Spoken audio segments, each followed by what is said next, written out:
الحمد لله الحمد لوليه والصلاة والسلام على من لا نبي بعده فأعوذ بالله من الشيطان الرجيم بسم الله الرحمن الرحيم وقال تعالى وما خلقت الجن والإنس إلا ليعبدون وقال تعالى أيضا أفحسبتم أنما خلقناكم عبثا وأنكم إلينا لا ترجعون صدق الله العظيم وصدق رسوله النبي الكريم ونحن ذلك لمن الشاهدين والشاكرين والحمد لله رب العالمين۔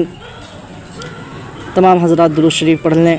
اللہم صلی علی محمد وعلی آل محمد کما صلیت علی ابراہیم وعلی آل ابراہیم انک حمید مجید۔ اللہم بارک علی محمد وعلی آل محمد کما بارکت علی ابراہیم وعلی آل ابراہیم انک حمید مجید۔ محترم بزرگوں اور دوستوں، اللہ رب العزت کا بے انتہا فضل، شکر اور کرم ہوا کہ اللہ رب العزت نے ہم سبوں کو نماز جمعہ پڑھنے کی توفیق نصیب فرمائی اور اپنے پاکیزہ مقدس گھر میں کچھ دیر بیٹھنے کی توفیق نصیب فرمائی۔ اس پر ہمیں اللہ رب العزت کا شکر ادا کرنا چاہیے۔ محترم بزرگوں اور دوستوں، آج کا موضوع زندگی کا مقصد، کہ اللہ رب العزت نے ہمیں یہ زندگی عطا فرمائی ہے، اس کا کیا مقصد ہے، کس مقصد کے لیے اللہ رب العزت نے ہمیں اس دنیا کے اندر بھیجا ہے۔ محترم بزرگوں اور دوستوں، اللہ رب العزت نے ہمیں یہ جو زندگی عطا فرمائی ہے، اس زندگی کا ایک مقصد ہے۔ انسان جو بھی کام کرتا ہے اس کے پیچھے کچھ نہ کچھ مقصد ہوا کرتا ہے۔ ہم سب یہاں مسجد میں جو آئے ہیں اس کا بھی ایک مقصد ہے، اور وہ یہ مقصد ہے کہ ہم نماز پڑھنے کے لیے آئے ہیں۔ طالب علم جب اسکول یا کالج میں داخلہ لیتا ہے، اسکول یا کالج میں داخل ہوتا ہے تو اس کا بھی ایک مقصد ہوتا ہے، اور اس کا وہ مقصد ہوتا ہے کہ وہ تعلیم حاصل کرے گا۔ تعلیم حاصل کرنے کے لیے وہ اسکول یا مدرسے میں داخلہ لیتا ہے۔ تو انسان جو بھی نقل و حرکت کرتا ہے، انسان جو بھی کام کرتا ہے، اس کے پیچھے کچھ نہ کچھ مقصد ہوتا ہے۔ اللہ رب العزت نے ہمیں جو یہ زندگی عطا فرمائی ہے اس کا بھی ایک مقصد ہے۔ اللہ رب العزت نے یہ جو زندگی ہمیں عطا فرمائی ہے، یہ ہماری زندگی سفر میں چل رہی ہے۔ ابھی ہم سب مسافر ہیں، ابھی ہم سب سفر میں ہیں۔ ایک سفر مکانی ہوا کرتا ہے کہ انسان ایک مکان سے دوسرے مکان کی طرف چلا جائے، ایک جگہ سے دوسری جگہ چلا جائے، یا ایک ملک سے دوسرے ملک چلا جائے۔ ایک سفر تو یہ ہوا کرتا ہے جس کو سفر مکانی کہا جاتا ہے، اور ایک سفر زمانی ہوا کرتا ہے، یعنی زمانے کے اعتبار سے۔ یہ جو ہم اس وقت مسجد میں بیٹھے ہوئے ہیں، یہ ہم سفر میں بیٹھے ہوئے ہیں، ابھی ہم سب مسافر ہیں۔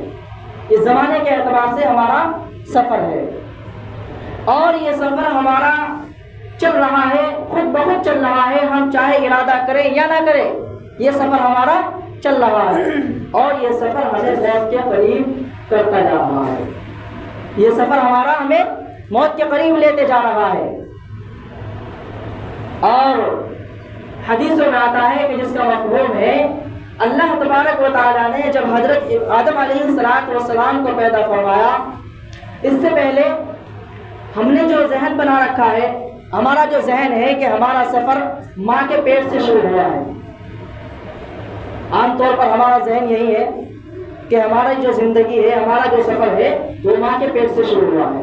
سوچتے ہیں نہیں یہ بات کہ ماں کے پیٹ سے ہمارا یہ سفر شروع ہوا ہے، حالانکہ حقیقت میں ایسا نہیں ہے۔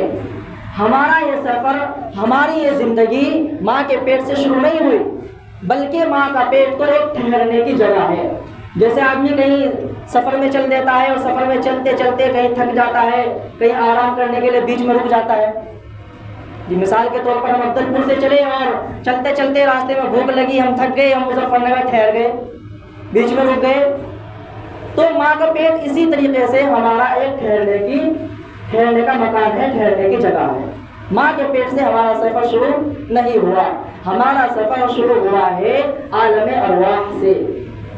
جس کا مفہوم حدیث پاک میں نبی اکرم صلی اللہ علیہ وسلم نے ارشاد فرمایا کہ جب اللہ تبارک و تعالیٰ نے جب حضرت آدم علیہ السلام کو پیدا فرمایا تو آدم علیہ السلام کی پشت پر اللہ رب العزت نے ایک ہاتھ مارا. اللہ رب العزت نے حضرت آدم علیہ السلام کی پیٹھ پر ہاتھ پھیرا اور اس ہاتھ پھیرنے سے آدم علیہ السلام کی پشت میں سے روحیں نکلی ذروں کی شکل میں, چھوٹے چھوٹے ذرات کی شکل میں روحیں نکلی اور یہ روحیں تمام کی تمام روحیں جنتی تھی, تمام کی تمام روحیں مومنین کی روحیں تھی. اس کے بعد پھر اللہ رب العزت نے دوسرا ہاتھ حضرت آدم علیہ السلام کی پشت پر مارا اور پھر دوبارہ ذروں کی شکل میں روحیں نکلی اور یہ تمام کی تمام روحیں میرے بھائیوں اور دوستوں کافروں کی روحیں تھی, نافرمان لوگوں کی روحیں تھی. اللہ رب العزت نے ان تمام روحوں کو نکال کر ان کو عقل عطا فرمائی, ان کو شعور عطا فرمایا اور ان کو ذہن عطا فرمایا اور پھر ان تمام سے سوال کیا الست بربکم. اللہ تبارک و تعالیٰ نے سوال کیا الست بربکم, ان سے ایک عہد لیا, ان سے ایک وعدہ لیا اور وہ کیا وعدہ تھا؟ فرمایا اللہ رب العزت نے الست بربکم. تمام روحیں خاموش ہیں, انبیاء علیہ السلام بھی خاموش ہیں, کوئی جواب دینے کے لیے تیار نہیں ہے. سب سے پہلے ہمارے اور آپ کے نبی آخر الزمان صلی اللہ علیہ وسلم نے جواب دیا اور فرمایا قالوا بلا شہدنا, کیوں نہیں آپ ہی ہمارے رب ہیں. اللہ رب العزت نے فرمایا تھا الست بربکم, کیا میں تمہارا رب نہیں ہوں؟ تو سب سے پہلے ہمارے اور آپ کے نبی آخر الزمان صلی اللہ علیہ وسلم نے ارشاد فرمایا قالوا بلا شہدنا, کہ آپ ہی ہمارے رب ہیں. اس کے بعد تمام انبیاء نے اور تمام روحوں نے جواب ارشاد فرمایا کہ الست بربکم قالوا بلا شہدنا ان تقولوا یوم القیامۃ انا کنا عن ھذا غافلین, کہ آپ ہی ہمارے رب ہیں. تو اس یاد دہانی کے لیے, اس سبق کو یاد کرانے کے لیے ساتھ ہی ساتھ اللہ رب العزت نے ارشاد فرمایا کہ دنیا میں جا کر کے, دنیا کی زندگی میں جا کر کے ہمارے اس سوال کو, ہمارے اس عہد کو بھول مت جانا. یہ سوال کرنے کے بعد, یہ جواب سننے کے بعد اللہ رب العزت نے تمام روحوں کو حضرت آدم علیہ السلام کی پشت میں داخل فرما دیا اور پھر حضرت آدم علیہ السلام کو دنیا کے اندر بھیجا اور اس وقت سے لے کر آج تک ہم پشت در پشت حضرت آدم علیہ السلام کی پشت سے پیدا کیے جا رہے ہیں اور پیدا کیے جاتے رہیں گے. ہم دنیا میں آ رہے ہیں اور قیامت تک اس دنیا میں آتے رہیں گے. اللہ رب العزت نے ساتھ ہی ساتھ فرما دیا کہ ہمارے اس سوال کو بھول مت جانا. جو عہد اور وعدہ تم سے لیا گیا ہے کہ تمہارا رب کون ہے, اور تم نے جو جواب دیا ہے کہ ہمارا رب صرف اور صرف آپ ہے, تو اس عہد کو, اس وعدے کو بھول مت جانا. تو اس سبق کو یاد کرانے کے لیے اور اس وعدے کو یاد کرانے کے لیے اللہ تبارک و تعالیٰ نے انبیاء علیہ السلام کا سلسلہ قائم فرمایا. اسی سبق کو یاد دلانے کے لیے اللہ رب العزت نے حضرت آدم علیہ السلام سے لے کر نبی اکرم صلی اللہ علیہ وسلم تک نبیوں کا سلسلہ قائم فرمایا اور ایک کے بعد ایک نبی دنیا میں آتے رہے اور لوگوں کو بتلاتے رہے کہ لوگوں, تمہارا پروردگار صرف اور صرف ایک ہے اور تمہارا پالنہار, تمہارا رب صرف اور صرف ایک اللہ ہے. حدیث میں آتا ہے نبی اکرم صلی اللہ علیہ وسلم نے ارشاد فرمایا اے لوگوں, تمہارا یہ جو سفر چل رہا ہے, اللہ رب العزت نے تمہیں جو یہ زندگی عطا فرمائی ہے, یہ تمہاری زندگی کب ختم ہوگی؟ یہ زندگی اور یہ تمہارا سفر موت پر ختم ہو جائے گا. تمہاری آنکھ بند ہوتے ہی تمہارا یہ سفر ختم ہو جائے گا. اس کے بعد تمہارا دوسرا سفر شروع ہو جائے گا. تم اس سفر کو ختم کر دوسرے سفر میں داخل ہو جاؤ گے اور وہ سفر ہے نبی اکرم صلی اللہ علیہ وسلم نے فرمایا وہ تمہاری سب سے پہلی منزل, اس سفر کا سب سے پہلا گھر وہ قبر ہے, جس کے بارے میں حدیث میں آتا ہے نبی اکرم صلی اللہ علیہ وسلم نے ارشاد فرمایا القبر حفرۃ من حفر النار اور روضۃ من ریاض الجنہ, کہ قبر جنت کے باغوں میں سے ایک باغ ہے اور جہنم کے گڑھوں میں سے ایک گڑھا ہے. یہ مت سمجھنا کہ قبر صرف ایک گڑھا ہے, بلکہ قبر جنت کے باغوں میں سے ایک باغ ہے اور جہنم کے گھروں میں سے ایک گڑھا ہے۔ اگر تمہارے اعمال نیک ہوں گے، تم نے زندگی میں نبی اکرم صلی اللہ علیہ وسلم کے طریقوں پر عمل کیا ہوگا، اللہ رب العزت کے احکام پر چلے ہوں گے، ان کی باتوں کو مانا ہوگا، قرآن پر عمل کیا ہوگا، اللہ کی عبادت کو کیا ہوگا، تو اب یہ تمہارے لیے قبر جنت کے باغوں میں سے باغ بن جائے گی۔ اور اگر اس زندگی کو تم نے نبی اکرم صلی اللہ علیہ وسلم کے طریقے کو چھوڑ کر، اللہ کے احکام کو چھوڑ کر گمراہی میں گزار دی ہوگی، نیک اعمال نہ کیے ہوں گے، عبادت نہیں کی ہوگی، تو اب یہ قبر تمہارے لیے جہنم کے گڑھوں میں سے ایک گڑھا ہوگا۔ میرے بھائیوں، اس واقعے کے بعد اللہ رب العزت نے ارشاد فرمایا کہ تمہاری جو زندگی چل رہی ہے اس کے پیچھے ایک مقصد ہے، تم کو بیکار پیدا نہیں کیا گیا۔ اسی کے قرآن مجید میں اللہ رب العزت نے ارشاد فرمایا وَمَا خَلَقْتُ الْجِنَّ وَالْإِنسَ إِلَّا لِيَعْبُدُونَ، کہ ہم نے صرف اور صرف انسانوں اور جناتوں کی جماعت کو محض اپنی عبادت کے لیے پیدا کیا ہے، صرف اور صرف اپنی عبادت کے لیے پیدا کیا ہے۔ دوسری جگہ شریف اللہ رب العزت نے قرآن مجید میں فرمایا أَفَحَسِبْتُمْ أَنَّمَا خَلَقْنَاكُمْ أَبَثًا وَأَنَّكُمْ إِلَيْنَا لَا تُرْجَعُونَ، کہ کیا تم گمان کرتے ہو، کیا تمہارا یہ خیال ہے کہ تم کو بیکار پیدا کیا گیا ہے، تمہارے پیدا کرنے کا کوئی مقصد نہیں ہے؟ کیا تم یہ خیال کرتے ہو؟ بلکہ نہیں، تمہیں پیدا کرنے کے لیے، تم کو اس دنیا میں بھیجنے کے لیے ایک مقصد ہے، اور وہ مقصد ہے وَمَا خَلَقْتُ الْجِنَّ وَالْإِنسَ إِلَّا لِيَعْبُدُونَ، کہ انسان اور جناتوں کو صرف اللہ نے اپنی عبادت کے لیے پیدا کیا ہے۔ تو اللہ رب العزت نے اس دنیا میں ہمیں بیکار نہیں بھیجا، ہماری ایک قیمت ہے، ہماری زندگی کے پیچھے ایک مقصد ہے، اسی کو تمام انبیاء علیہ السلام نے بیان فرمایا۔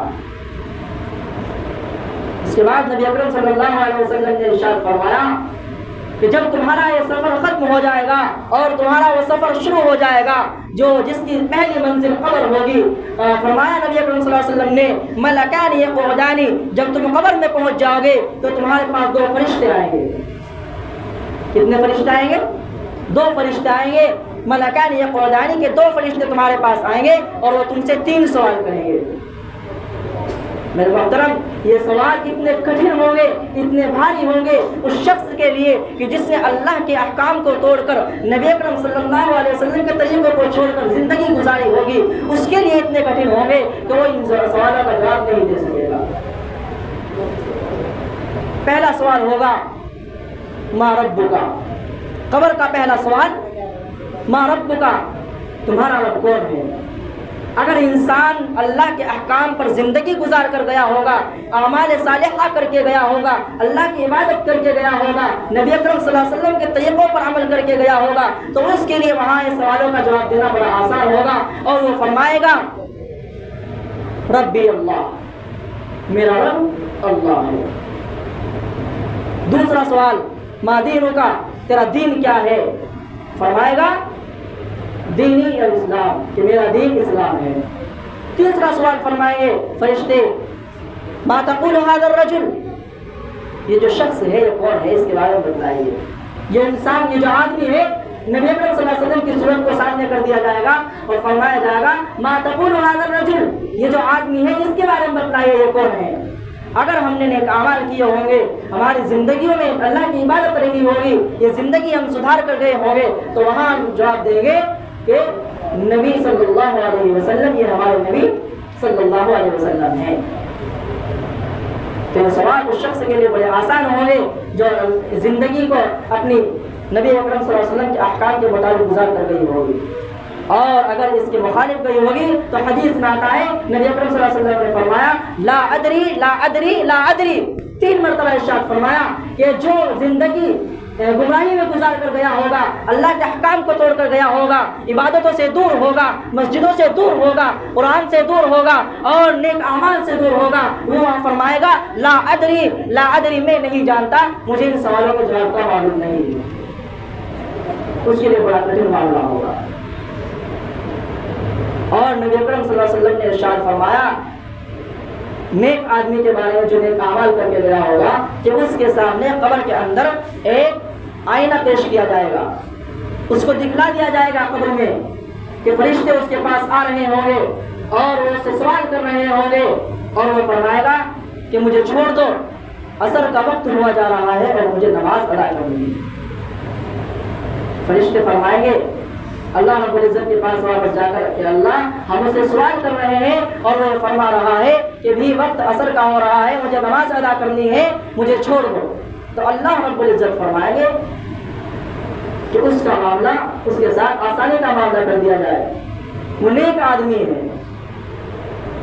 اس کے بعد فرشتے اس کے پاس آئیں گے اور اس کو خوشخبری سنائیں گے کہ تم جنت میں جاؤ گے، اور اللہ رب العزت ارشاد فرمائیں گے فرشتوں کو کہ اس کو بتلا دو فَفَرِشُوا فِي الْجَنَّةِ، اس کے لیے جنت میں بچھونے بچھا دو، وَلَبِسُوا فِي الْجَنَّةِ، اور اس کے لیے جنت کا لباس پہنا دو، وَفَتْحٌ مِّن بَابِ الْجَنَّةِ، اور اس کو جنت کے دروازے اس کے لیے کھول دو۔